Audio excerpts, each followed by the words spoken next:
तो दोस्तों स्वागत है आप सभी का एक नई सीरीज के अंदर गॉसिप इन साउथ एशिया GS एशिया। एक ऐसी सीरीज जहां पर हम साउथ एशियन फुटबॉल से रिलेटेड बातें किया करेंगे। अब चाहे इंडिया हो, बांग्लादेश हो, नेपाल हो, मालदीव्स हो, भूटान हो, इन सभी के ऊपर ना हम डिटेल में बात किया करेंगे, जिसका आज पहला एपिसोड है फीफा वर्ल्ड कप 2030। अब दोस्तों मुझे नहीं पता इस पे कैसा रिस्पॉन्स होगा, कैसा नहीं होगा, बस मेरा कुछ नया ट्राई करने का मन है अंदर से, इसलिए मैं कर रहा हूं। और हो सकता है इसको देख के कोई और भी ऐसा ही कुछ मिलता जुलता बनाने की कोशिश करेगा। तो अगर ऐसा कोई करता है तो भाई हमेशा याद रखना, इस चीज की शुरुआत अगर किसी ने सबसे पहले करी थी तो वो यहां से हुई थी।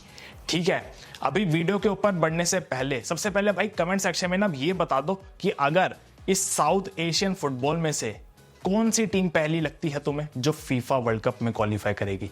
किस टीम का सबसे ज्यादा चांस है जो साउथ एशिया में से सबसे पहली टीम बनेगी फीफा वर्ल्ड कप में क्वालिफाई करने वाली। कमेंट सेक्शन में सारे बता सकते हो। साथ में भाई आप लोगों से रिक्वेस्ट है, जिसने भी चैनल को सब्सक्राइब नहीं किया ना, चैनल को भी सब्सक्राइब कर दे। अगर आप लोग सब्सक्राइब करते हो ना तो भाई बड़ा अच्छा लगता है दिल को। ठीक है, अभी देखो सबसे पहले ना मैं फीफा वर्ल्ड कप 2030 के ऊपर बात कर लेता हूं। जितनी भी अंदर से रिपोर्ट्स आ रही हैं, जितनी भी अंदर से अपडेट्स आ रही हैं, बड़े चेंजेस आ रहे हैं, इसके ऊपर मैं बता दूं ना तो भाई देखो रिपोर्ट्स ऐसी आ रही है, जो 2022 वाला फीफा वर्ल्ड कप हुआ था वो 32 टीम्स का फीफा वर्ल्ड कप था जो हमेशा से चलता आया है। फिर फीफा ने 2026 वाले वर्ल्ड कप को, जो अब अगले साल होने जा रहा है, वहां पर टीमों की संख्या 32 से बढ़ाकर कर दी 48, यानी सीधा 16 टीमें बढ़ा दी। और अब अंदर से रिपोर्ट्स आ रही हैं कि 2026 के बाद जो 2030 वाला फीफा वर्ल्ड कप होने जा रहा है, जिसको पोर्तुगल, स्पेन और मोरक्को मिलके होस्ट करेंगे, तो यहां पर रिपोर्ट्स आ रही हैं कि 48 से बढ़ाकर सीधा 64 टीम्स का टूर्नामेंट होने वाला है ये फीफा वर्ल्ड कप 2030। क्योंकि फीफा के 100 साल कंप्लीट हो जाएंगे और इस खुशी में फीफा चाहती है कि ये टूर्नामेंट ना ऐसा हिस्टोरिकल टूर्नामेंट होना चाहिए जिसके अंदर 64 टीम्स हो। और अब तुम 64 टीम्स का मतलब समझते हो।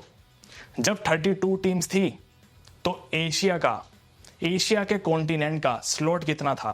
4+1, यानी 4 टीम्स डायरेक्ट क्वालिफाई करती थी और एक टीम प्लेऑफ खेलती थी। और अब 2026 में जब ये टूर्नामेंट 48 टीम का कर दिया गया तो एशिया का स्लॉट 4+1 से बढ़ाकर कर दिया गया 8+1, यानी 8 टीमें डायरेक्ट क्वालिफाई करेगी और एक टीम प्लेऑफ मैच खेलेगी। लेकिन अब 2030 में जब ये फीफा वर्ल्ड कप अगर 64 टीम्स का होता है तो यानी एशिया का स्लॉट जो अभी 8+1 है ये बढ़ के 12+1 हो सकता है, यानी 12 टीमों के पास एशिया में से चांस होगा डायरेक्ट क्वालिफाई करने का और एक टीम खेलेगी प्लेऑफ मैच। यानी कुल मिलाकर 13 टीमों के पास चांस होगा एशिया में से जो 2030 वर्ल्ड कप में क्वालिफाई कर सकती हैं। यूरोप के बाद अगर सेकंड नंबर पे कोई कॉन्टिनेंट है जिसको सबसे ज्यादा स्लॉट मिलते हैं हमेशा, तो वो एशिया का कॉन्टिनेंट है। जब 32 टीम का होता था ना फीफा वर्ल्ड कप, तो 4 ही टीमें जा सकती थी एशिया से। तब हमें लगता था कि यार इसमें तो मुश्किल है। फिर 48 टीम का करा गया तो वहां पर 8 एशिया की टीमें जा सकती हैं। हमें लगा यार शायद से कुछ हो जाए। फिर अब अगर 64 टीम का होता है तो यानी 12+1 13 टीमों के पास चांस होगा एशिया से जाने का। और यहां हमें लगता है कि यार अगर हमने थोड़ी सी प्लानिंग के साथ काम किया, उन चीजों को एग्जीक्यूट किया, तो 5 साल का टाइम है यार। 5 साल में शायद हम इतना तो ट्राई कर ही सकते हैं ना कि किसी तरह एशिया के टॉप 13 में आ जाए।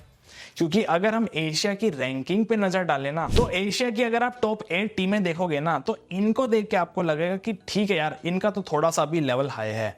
लेकिन अगर आप नंबर 9 से लेकर नंबर 13 तक की टीमें देखोगे ना तो यहां आपको लगता है कि शायद कुछ हो जाए 5 सालों के अंदर। क्योंकि यहां पर जॉर्डन आ रही है जो फीफा वर्ल्ड कप में क्वालिफाई कर चुकी है, यूएई आ रही है, फिर ओमान की टीम आ गई, बहरीन आ गई, या फिर सीरिया की टीम आ गई। इनको अगर आप देखते हो ना तो इनको देख के आपको ऐसा लगता है कि यार अगर हमने 5 साल अच्छे से काम किया, अच्छे से मेहनत करी, तो यार इनको तो शायद से हम हरा सकते हैं। लेकिन उसके लिए प्रॉपर प्लानिंग की जरूरत है, प्लान्स को एग्जीक्यूट करने की जरूरत है, और सबसे पहले जो साउथ एशिया का रीजन है इसको स्ट्रॉन्ग बनाने की जरूरत है। क्योंकि जब एक रीजन स्ट्रॉन्ग बनता है ना तो वहां पर फिर टीम्स को कंपटीशन मिलता है और उसके बाद जाके टीम स्ट्रॉन्ग बनती है। तो सबसे पहले इस रीजन को स्ट्रॉन्ग बनाना जरूरी है।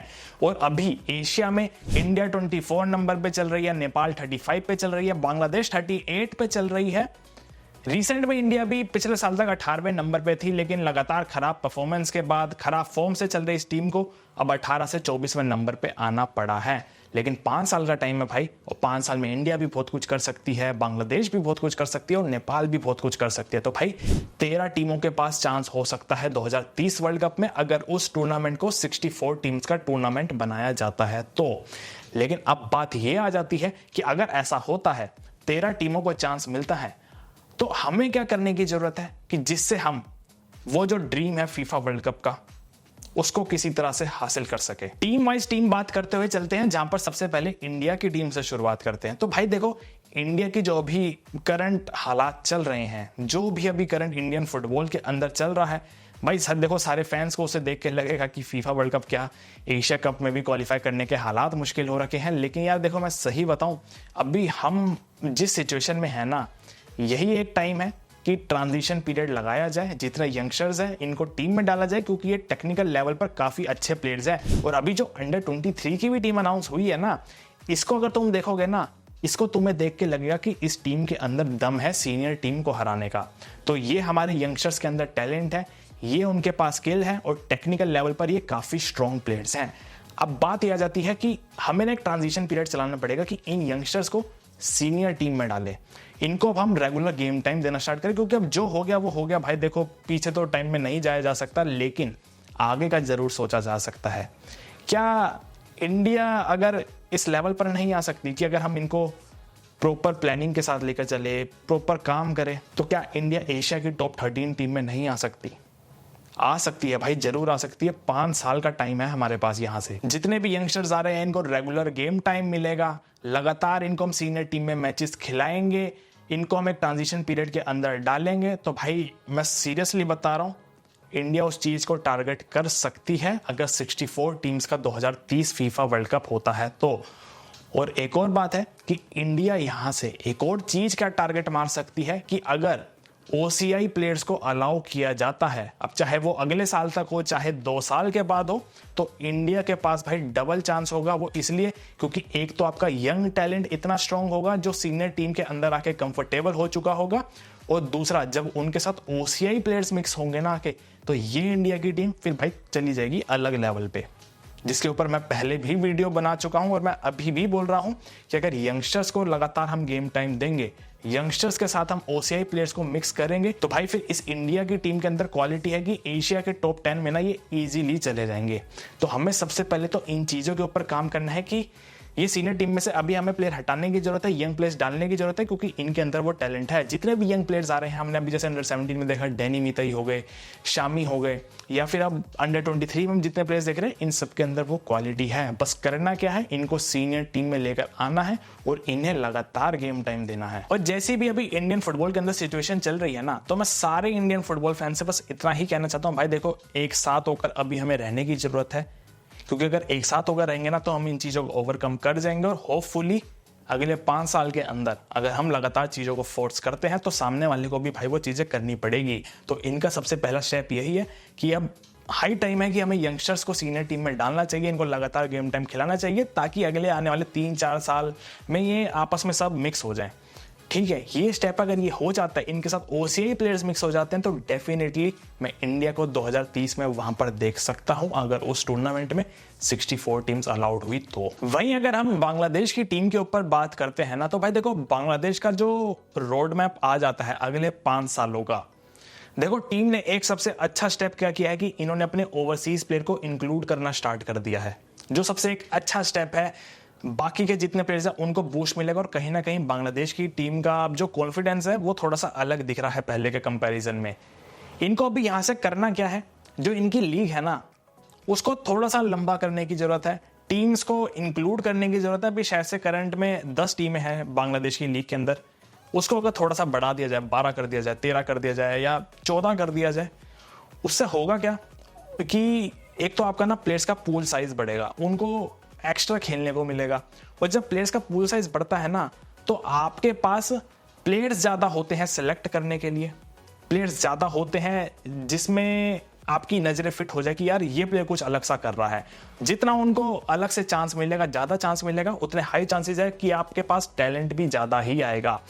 लेकिन लीग तो लंबी हो जाएगी अगर टीम्स बढ़ा भी देते हैं, लेकिन जो ये यंग टैलेंट है इनको और बेटर कैसे बनाए। भाई देखो, ये जितने भी हम फैंस हैं ना, चाहे इंडिया के फैंस हो गए, चाहे बांग्लादेश के फैंस हो गए, चाहे किसी भी टीम के फैंस हो गए, इनको ना एक साथ होकर करना ये चाहिए कि कोशिश करें जितने भी यंग प्लेयर हैं इनको बस यहाँ ना टिकने दे अपनी कंट्री में। इनको बोला जाए कि भाई तुम बाहर की कंट्रीज में जाके ना वहाँ की सेकंड टायर में खेलो, थर्ड टायर में खेलो, फोर्थ टायर में खेलो, बस खेलो बाहर जाके।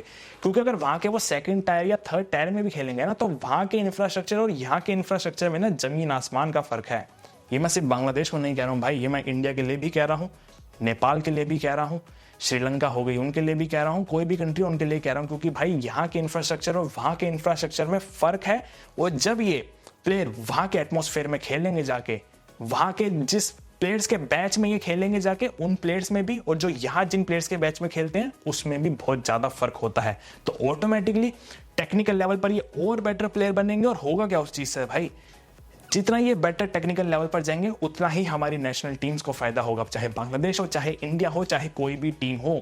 तो हमें करना ये है सारे फैंस को कि जितने यंग प्लेयर्स हैं ना, इनको ये बोले कि भाई तुम यहाँ मत टिको, ठीक है, तुम ज़्यादा पैसों के चक्कर में यहाँ टिक जाते हो। इनको भी लगता है यार ठीक है अपना कंफर्ट जोन है, अपनी फैमिली के आसपास ही रहेंगे, यहीं पर खेल लेंगे। नहीं भाई, अगर तुम्हें देश के लिए कुछ सही में करना है ना तो बाहर जाके खेलो, अपनी क्वालिटी बढ़ाओ, अपने टेक्निकल टर्म स्ट्रॉन्ग करो, अपनी स्किल्स अच्छी करो, तो ही नेशनल टीम को फायदा होगा। और अगर तुम बाहर जाके अच्छा करोगे तो हाई चांसेस है यहाँ पर जो तुम इतना सा अमाउंट देख रहे हो ना, क्या पता भाई बाहर जाके वो इतना सा अमाउंट तुम्हारा इतना बड़ा अमाउंट बन जाए। तो ये सबसे पहले करने की जरूरत है कि भाई प्लेयर्स को बोलो कि बाहर जाके खेले, बांग्लादेश को अपनी लीग बड़ी बनाने की जरूरत है। और जो ये इन्होंने ओवरसीज प्लेयर इंक्लूड करे हैं, इनका तो इम्पैक्ट दिख ही रहा है टीम के ऊपर। तो बांग्लादेश अगर इस प्लानिंग के साथ चलती है तो भाई हो सकता है 5 सालों में बांग्लादेश 2030 वाले वर्ल्ड कप को टारगेट बना सकती है। और अगर मैं नेपाल की टीम के ऊपर भी बात कर लूँ ना, तो देखो नेपाल के लिए भी मैं सबसे पहले तो यही बोलना चाहूंगा कि जो उनकी लीग है नेपाल सुपर लीग, उसको सबसे पहले उन्हें कंसिस्टेंट बनाने की जरूरत है। उस लीग को ना इन्हें रेगुलर बेसिस पर चलाना पड़ेगा। लगातार चलाएंगे तो भाई लगातार तुम्हारे ही प्लेयर्स को गेम टाइम मिलेगा। जब लगातार उन्हें गेम टाइम मिलेगा तो किससे फायदा होगा भाई, किसी और टीम्स को तो हो नहीं रहा, नेपाल की टीम को फायदा होगा ना। तो जब इनको रेगुलर गेम टाइम मिलेगा, जितना खेलेंगे उतना ये अपने आप को स्ट्रॉन्ग रखेंगे, और जितना अपने आप को स्ट्रॉन्ग रखेंगे इनके टेक्निकल टर्म्स अच्छे होंगे। लेकिन बात फिर यही आ जाती है कि भाई एक तो इनको सबसे पहले लीग को कंसिस्टेंट करना है, लीग कंसिस्टेंट करने के साथ लीग को लंबा बनाना है। और अगर लीग को लंबा बनाएंगे तो भाई उसमें ज़्यादा टीम्स भी होनी चाहिए, क्योंकि जितनी ज़्यादा टीम्स होंगी उतना ही ज़्यादा प्लेयर्स का पूल साइज भी बढ़ेगा। लेकिन बात यह आ जाती है कि भाई नेपाल की जितने यंगस्टर्स आ रहे हैं उनमें से मोस्टली हमने देखा है कि इंडिया की सेकंड डिवीज़न में खेलते हैं, आई लीग में खेलते हैं, या कहीं और जा के भी खेलते हैं। तो वो चीज़ ना नेपाल को अपनी कंट्री में भी करनी चाहिए कि लीग तो कम से कम ऐसी करें कि भाई तुम्हारे प्लेयर जो बाहर जाके नहीं खेल पा रहे उनको कम से कम तुम्हारी तो कंट्री में गेम टाइम मिले। क्योंकि अभी रिसेंट में नेपाल की टीम ने जितने भी रिजल्ट्स लिए हैं, चाहे वो हांगकांग को उन्होंने ड्रॉ पे रोका है, नेपाल की टीम ने अभी कुछ रिसेंट में मैचेस जीते भी हैं। तो ये चीज़ें कहीं ना कहीं आपको इंडिकेट करती हैं कि भाई देखो टीम के अंदर टैलेंट है, टीम परफॉर्म कर सकती है, लेकिन अगर प्लान्स को प्रॉपरली एग्जीक्यूट किया जाए तो इन टीम्स के अंदर वो चीज़ें हैं कि अपने आप को ये अगले आने वाले सालों के अंदर स्ट्रॉन्ग बना सकती है। और उसके लिए इन्हें सबसे पहले अपने ग्रास रूट लेवल से स्टार्ट करना पड़ेगा, क्योंकि जितने तुम्हारे ग्रास रूट लेवल स्ट्रॉन्ग होंगे ना उतना ही तुम्हारी अगली आने वाली जनरेशन स्ट्रॉन्ग होगी। और उसकी शुरुआत तुम्हें भाई अभी से करनी पड़ेगी, ताकि तुम अगले आने वाले वर्ल्ड कप्स को अपना टारगेट बना सको, या फिर आने वाले एशियन कप्स को अपना टारगेट बना सको। और अगर देखो मैं अपने ना थॉट शेयर कर दूं ना इस चीज के ऊपर, इस वर्ल्ड कप 2030 के ऊपर, साउथ एशियन रीजन के ऊपर, तो देखो मैं अभी भी यही बोलूंगा कि टीम्स तभी स्ट्रॉन्ग बनती है जब एक रीजन स्ट्रॉन्ग बनता है। और रीजन तभी स्ट्रॉन्ग बनेगा जब सारे फैंस एक साथ होकर उस चीज को स्ट्रॉन्ग बनाने में मदद करेंगे। क्योंकि अगर हम अभी साउथ एशियन फुटबॉल की बात करते भी है ना, चाहे किसी भी अंडर एज का टूर्नामेंट हो, वहां सबको पता है भाई कुछ भी हो, लास्ट में सेमीफाइनल्स में तो ये टीमें आनी ही आनी है, इंडिया, बांग्लादेश, नेपाल। क्योंकि इनके अलावा और कौन आता है। तो सबको एक साथ स्ट्रॉन्ग होने की जरूरत है, क्योंकि जब ये पूरा रीजन स्ट्रॉन्ग बनेगा ना तो भाई फिर कंपटीशन लेवल भी उतना ही जाएगा। सामने से कोई टीम अच्छा करेगी तो फिर सामने से दूसरी टीम को देख के लगेगा कि इन्होंने ऐसा क्या किया भाई, हम भी वैसा करेंगे। फॉर एन एग्जांपल अभी बांग्लादेश और श्रीलंका ने अपने ओवरसीज प्लेयर इंक्लूड करे हैं, तो जिसको देख के भाई इंडियन फैंस भी अब अपनी गवर्नमेंट को इंसिस्ट कर रहे हैं कि भाई तुम भी करो।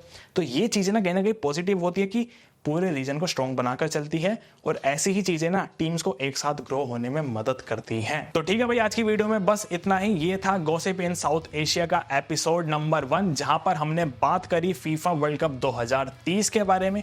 आप लोगों के क्या थॉट्स हैं? आप लोगों को क्या लगता है कौन सी पहली टीम होगी साउथ एशिया में से जो फीफा वर्ल्ड कप के लिए क्वालिफाई करेगी? सारी चीज़ें कमेंट सेक्शन में बता सकते हो। और साथ ही में मैं उम्मीद करता हूँ आप लोगों को वीडियो पसंद आई होगी। वीडियो पसंद आई तो भाई वीडियो को लाइक कर देना, चैनल को भी सब्सक्राइब कर देना ताकि आगे की वीडियोस आती रहे। तब तक मिलते हैं अगली वीडियो में अगली कहानी के साथ। जय हिंद।